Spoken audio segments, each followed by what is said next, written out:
मैं सबसे पहले तो राहुल जी को बधाई देना चाहूंगा और उनके साथ समविचार रखने वाले उन सभी लोगों को जो बार बार इस बात को उठा रहे थे कि जातिगत जनगणना होनी चाहिए ताकि सरकारें जो बजट के पैसे को खर्च करें वो इस बात को जान के खर्च कर सकें कि समाज का कौन सा वर्ग है जो पीछे रह गया। इसलिए वो बहुत जरूरी था जातिगत जनगणना होना। 1931 में हुआ था, उसके बाद 2012 में हुआ, उसके आंकड़े प्रकाशित नहीं हो पाए और लगातार ये मांग उठ रही थी कि जातिगत जनगणना से समाज में जो पीछे रह गए हैं, किन कारणों से पीछे रह गए हैं, वो क्या भौगोलिक हैं, क्या वो सामाजिक हैं, क्या वो आर्थिक हैं, क्या वो परंपरागत हैं, रूढ़िवाद है उसमें, क्या कारण है कि देश का कोई हिस्सा विशेष पीछे रह जा रहा है। आप एक ही शहर में रह रहे हैं लेकिन कोई पीछे है, कोई आगे है। कहीं ऐसा तो नहीं कि बात कुछ और है, कोई समाज विशेष तो पीछे नहीं रह जा रहा। वो बिना जनगणना के संभव ही नहीं था पता करना। एक देश में रहते हैं, एक जिले में रहते हैं, एक राज्य में रहते हैं, एक देश में ही हम लोग रह रहे हैं, लेकिन अंतर किसी और कारण से तो नहीं है।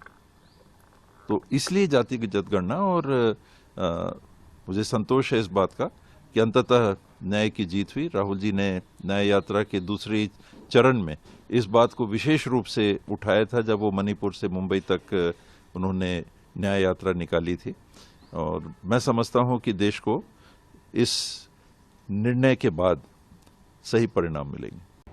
आखिरकार सरकार जातीय जनगणना के लिए मान गई।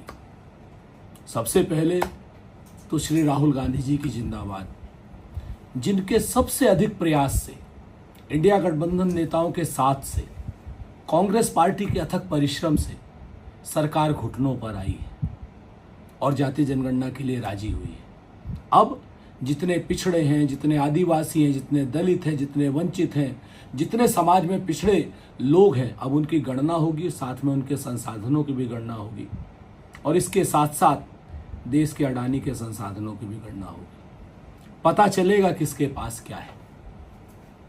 आखिरकार सरकार ने पहले 100 चूहे खाए, फिर 100 जूते खाए और फिर बात भी मानी।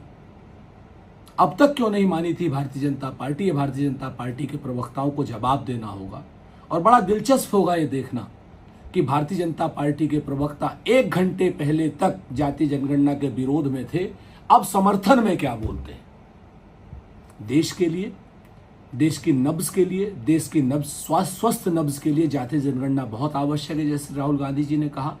और हम सब लोग मिलकर इस जातीय जनगणना से जो आंकड़े लाएंगे वो देश के भविष्य को बदलने में सहायक होंगे। धन्यवाद। मेरा आप लोग इंसल्ट करना चाहते हैं, आप खुशी से करिए, आप रोज करिए, मगर एक बात मत भूलिए, जाति जनगणना को हम यहाँ पास करके दिखाएंगे। बड़े जातीय जनगणना को भी इंक्लूड किया जाएगा। हालांकि ये केवल घोषणा है। 21 में सेंसस होना था, कब होगा ये किसी को नहीं पता है, लेकिन जो परिसीमन है उससे पहले जो है सेंसस कराना होता है। तो उम्मीद है कि ये परिसीमन से पहले ये सेंसस कराएंगे और सेंसस में जातीय जनगणना का भी एक कॉलम जो है जात का भी होगा। जो लोग हम लोगों पे आरोप लगाते थे जातिवादी लोग हैं, जात पात फैलाता है, आज उन सभी के मुंह पर जो है तगड़ा तमाचा जो है लगा है। और ये जब तक हम लोगों को साइंटिफिक डेटा नहीं पता चलेगा पूरे देश की आखिर स्थिति क्या है, तब तक हम उन समाज, जो पिछड़ा समाज, जो गरीब, वंचित, शोषित जो लोग हैं, उनको हम लोग मुख्य धारा में नहीं ला सकते। गरीब कौन है, मजदूर कौन है, कचरा कौन साफ करता, ठेला कौन चलाता है, नाला कौन साफ करता है, दिहाड़ी मजदूर कौन है, और यही नहीं कौन भूमिहीन है, कौन कितना पढ़ा लिखा है, क्या है, किसको कितना सरकारी नौकरी है, किस जाति में। जब तक ये नहीं पता चलेगा तब तक आप जो है लोगों के साथ इंसाफ नहीं करना। तो एक डेटा आ जाएगा, डेटा के आधार पर आपको जो है इस पे बजट में प्रावधान करना पड़ेगा कि उनको मुख्य धारा में कैसे लाए। बजट उसी हिसाब का बनाना पड़ेगा। अब भाजपा के लोगों को, अब बिहार का चुनाव है, स्वाभाविक है, तो आएंगे कूद कूद करके कि हमने कराया, मोदी जी ने कराया। अरे मोदी जी ने तो कई बार नकारा।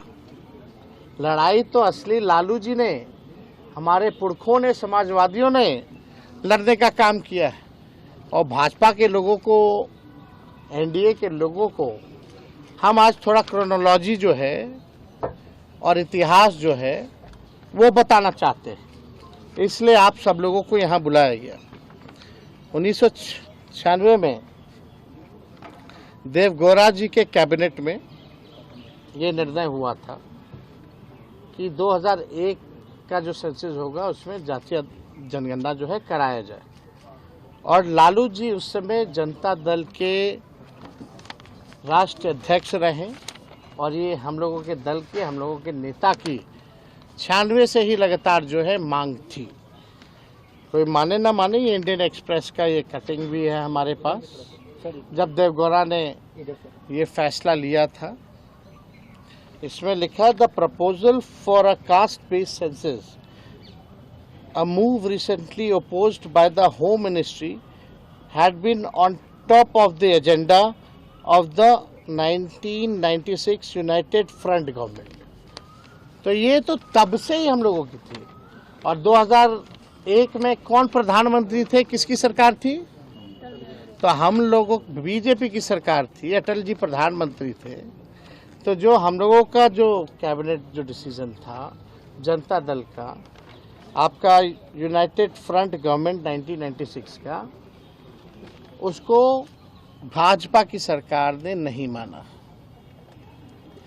फिर आप आइए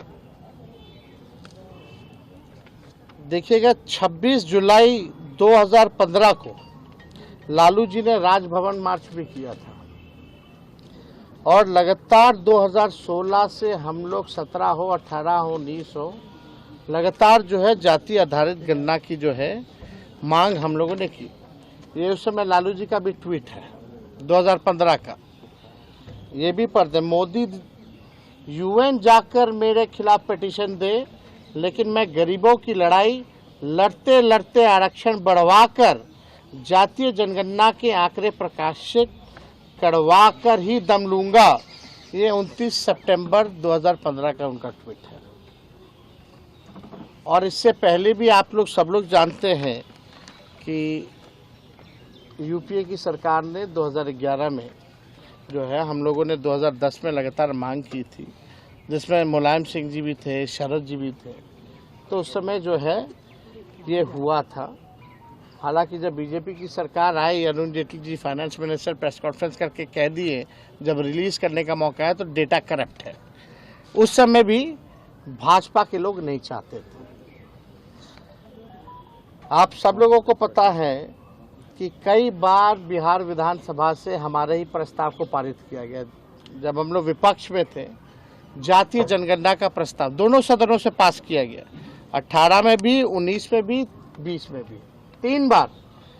और हमारे सुझाव पर ही पहली बार बिहार में सर्वदलीय प्रतिनिधि मंडल 23 अगस्त को प्रधानमंत्री जी से नई दिल्ली मिला।